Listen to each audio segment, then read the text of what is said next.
Hello friends, welcome to unbeaten taste. મિત્રો, અનબીટન ટેસ્ટમાં આજે આપણે બનાવી રહ્યા છીએ પીનટ ચાટ, એટલે કે સિંગદાણાની ચાટ બનાવી રહ્યા છીએ. તો એના માટેની બેઝિક તૈયારીઓ અહીં મેં કરી લીધી છે, જેથી આપણો સમય ઓછો વેસ્ટ થાય. તો અહીં મેં લીધા છે સિંગદાણા. આ ખારી સિંગ છે, એના છોડા કાઢી નાખ્યા છે. તમારી પાસે એ ન હોય તો આપણી રેગ્યુલર સિંગને પણ શેકીને લઈ શકાય, અથવા એને ફ્રાય કરીને પણ લઈ શકાય. ખારી સિંગ જ હોવી જરૂરી નથી. અહીં મેં એક મીડિયમ સાઇઝનું ટામેટું લીધું છે, કેરી લીધી છે, કોથમીર છે, કાંદા છે, કાકડી છે, અને આ છે દાળિયાનો ભૂકો. આ ભૂકાની બનાવતી વખતે મેં એક તીખું મરચું એમાં એડ કરી અને એને ક્રશ કરી લીધું છે. આ જે દાળિયાનો પાવડર એટલા માટે મેં બનાવ્યો છે કે જ્યારે આપણે સિંગની અંદર નાખીશું ત્યારે જે મસાલા હશે એ આ પાવડર સાથે મિક્સ થઈ અને સિંગની આજુબાજુ કોટ થઈ જશે. અહીં સાથે મેં એક ચમચી એકદમ તીખી મારી પાસે ચટણી હતી તે લીધી છે અને એમાં થોડું પાણી એડ કરી લીધું છે, જેથી આપણને ચાટ બહુ ડ્રાય ન લાગે. તો હવે આપણે બનાવવાનું શરૂ કરીશું. તો વાસણ આપણે થોડું મોટું લઈશું અને સિંગની અંદર બધી વસ્તુઓ મિક્સ કરતા જઈશું. સૌથી પહેલાં અહીં હું કાંદા ઉમેરું છું. હું થોડા કાંદા અત્યારે રહેવા દઉં છું, જો જરૂર લાગશે તો પાછળથી ઉમેરી દઈશું. સાથે આ મીડિયમ સાઇઝનું ટામેટું ઉમેરું છું. દરેક વસ્તુને આપણે ઝીણી ઝીણી કટ કરી લેવાની છે. કાકડી ઉમેરીએ. હવે સાથે કેરી ઉમેરીએ છીએ. કેરી અત્યારે આપણે થોડી બાકી રાખીશું, કારણ કે કેરી ખાટી છે અને આપણે લીંબુ પણ અંદર ઉમેરવાના છે. જો જરૂર લાગશે તો આપણે એને ફરી ઉમેરી લઈશું.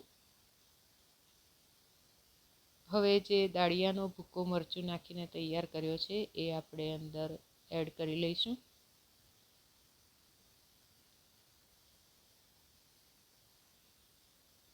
હવે સાથે જે તીખી ચટણીમાં પાણી ઉમેરીને તૈયાર કરી છે એ આપણે ઉમેરીશું. આ ખૂબ જ તીખી ચટણી છે.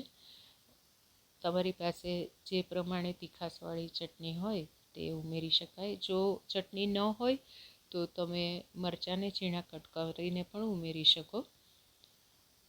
અહીં 5 ચમચી હું મીઠું એડ કરું છું, કારણ કે સિંગદાણા પણ ખારા છે અને ચાટ મસાલો આપણે એડ કરવાના છીએ. સાથે 5 ચમચી જેટલું જ લાલ મરચું ઉમેરું છું, કારણ કે આપણી ચટણી તીખી છે. હવે સાથે 1 નાની ચમચી ભરીને ચાટ મસાલો ઉમેરીએ છીએ. હવે સાથે ઉમેરીશું ફ્રેશ કોરિએન્ડર, એટલે કે કોથમીર ઝીણી સમારેલી ફ્રેશ છે, તેને ઉમેરી લઈશું. મને લાગે છે કે આ જે આપણે કાંદા બાકી રાખ્યા હતા તે પણ જરૂર પડશે જ, તેથી મેં ઉમેરી લીધા છે. સાથે એક નાનું લીંબુ અડધું કટ કરીને આપણે ઉમેરીએ છીએ. કેરી પણ ખાટી છે એટલે આખું લીંબુ આપણે ઉમેરતા નથી. હવે સાથે આપણે ઉમેરીશું ઝીણી સેવ.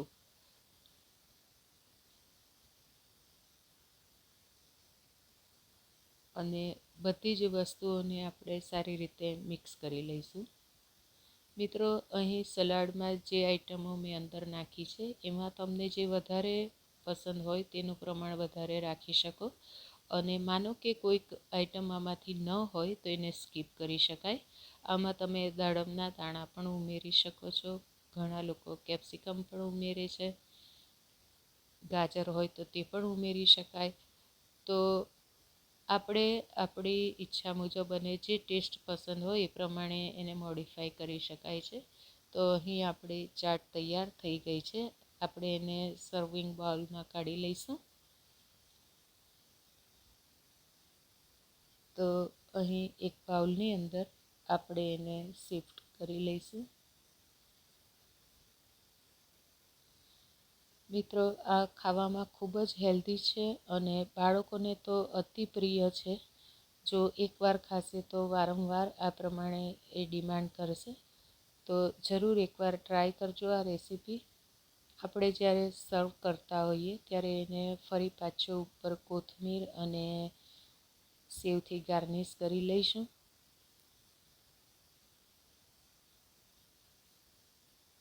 આમાંની કોઈ પણ આઈટમ એવી નથી કે જેના વગર ન ચાલે. તમારી પાસે જે પણ અવેલેબલ હોય સિંગ સાથે ઉમેરવા માટે તે દરેક વસ્તુ આમાં એડ કરી શકાય. તો તૈયાર છે આપણી પીનટ ચાટ. ખાવામાં ખૂબ જ હેલ્ધી અને ખૂબ જ ટેસ્ટી. જરૂર એકવાર ટ્રાય કરજો. નાના મોટા સૌને ગમે અને સૌને ભાવે તેવી આ રેસીપી તૈયાર થાય છે. મિત્રો, જો રેસીપી પસંદ આવી હોય અને જો તમને મારી રેસીપીઓ ગમતી હોય તો લાઈક, શેર અને સબસ્ક્રાઈબ કરવાનું ભૂલશો નહીં. મિત્રો અને તમારા ફેમિલીમાં પણ એને શેર જરૂરથી કરજો. જો કોઈ તમારી કોમેન્ટ હોય તો મને જરૂર જણાવશો. તો મિત્રો, ફરી મળીશું આવી જ કોઈ મસ્ત વાનગી સાથે. ત્યાં સુધી ટેક કેર. Bye bye.